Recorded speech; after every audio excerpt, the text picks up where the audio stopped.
Such a good story to cover this week, wasn't it? Obviously, terribly sad it happened in the first place, but we brought you the Moti brothers, who are now back home. The four boys, aged 7, 11, 13 and 15, were found in Limpopo. This was 3 weeks after they had been taken. Of course, police, Heidi Giokos, are telling us that they're still investigating the kidnapping. Hello to you, Heidi.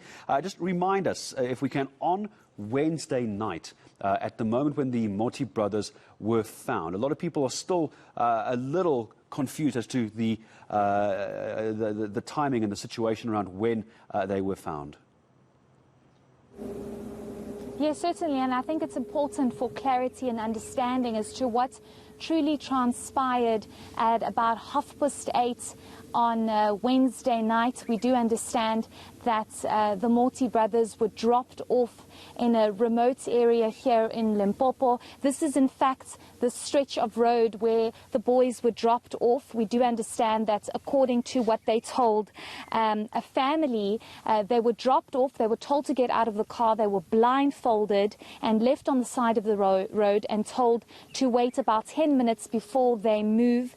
They then walked all the way up, Gareth, if you can see, there are a few houses up there. They walked all the way up there and they saw a house with a light on. This is when they decided to approach the house, and they actually saw somebody standing outside. We understand a couple was outside of the house. They were about to lock and close the gate because it was quite late at night. It was at about 8:30 in the evening, and we do understand that they then heard the boys saying, "Sorry, please help us," and this is when they realized that it was the four Moti brothers that had been missing for 3 weeks. They were still in their school uniform, and the wife of the gentleman in fact said she recognized them because they had been all over social media, and they then took them inside, allowed them to call their father, the oldest one being 15, called his father. His father then alerted a family friend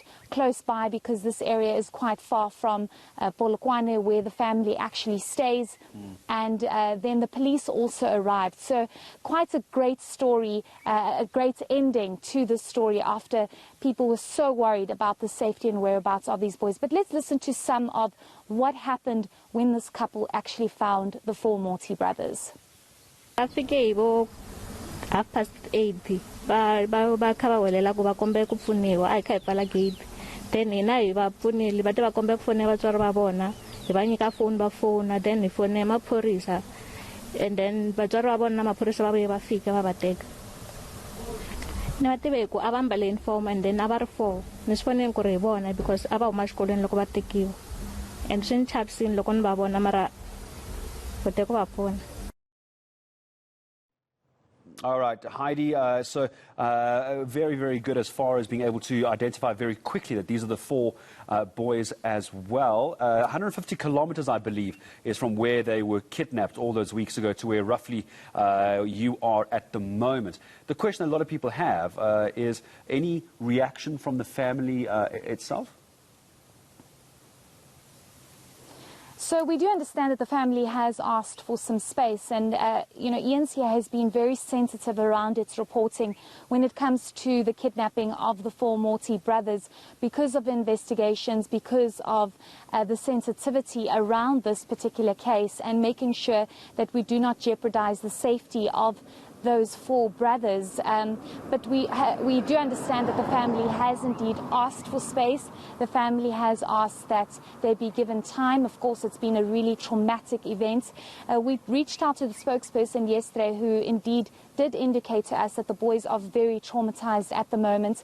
And maybe we can just listen to the gentleman who actually first saw the boys, and he said he couldn't believe his eyes. He says he thought he was dreaming because he couldn't understand how these four young boys in their school uniform were in an area in a village like this, where he actually made mention of the fact that ordinarily you wouldn't see young boys, especially Indian boys, in this area. So he knew immediately that something was wrong, and that's why he immediately assisted them and tried to help them get hold of their parents. Let's listen to what he had to say.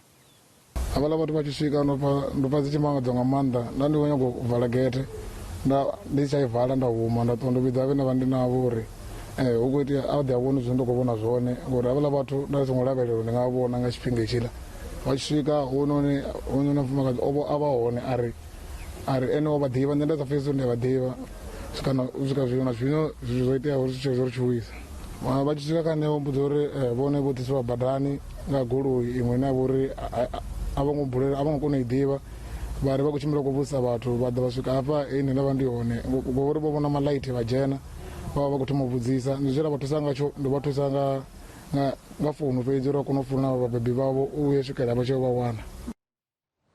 And Heidi Giokos, thank you very much indeed. On the scene, on the road, not too far from where the 4 Moti brothers were dropped off. Heidi Giokos staying on that story for us. And as Heidi says, and I want to re-emphasize this as well, we do have to be very careful how we report and what we say on kidnapping situations. I see Heidi's getting a lot of flack on social media, but you've got to be very careful and responsible in the way you report around any information on kidnapping. And I can understand why also the couple's a bit, scared and taken aback because they know this is a very serious case. They've seen the pictures of the boys everywhere on social media. Obviously, the first thing being to call everyone to come and witness what they've witnessed, and then call the parents, and obviously the police came. And I suppose we'll get more developments around this. I'm just so glad that it wasn't this typical South African mentality. I think especially at night we close up our doors. When people start knocking, we don't answer. Imagine that they could have changed. So I'm so glad, of course, that they helped the boys as well. All right, let's wrap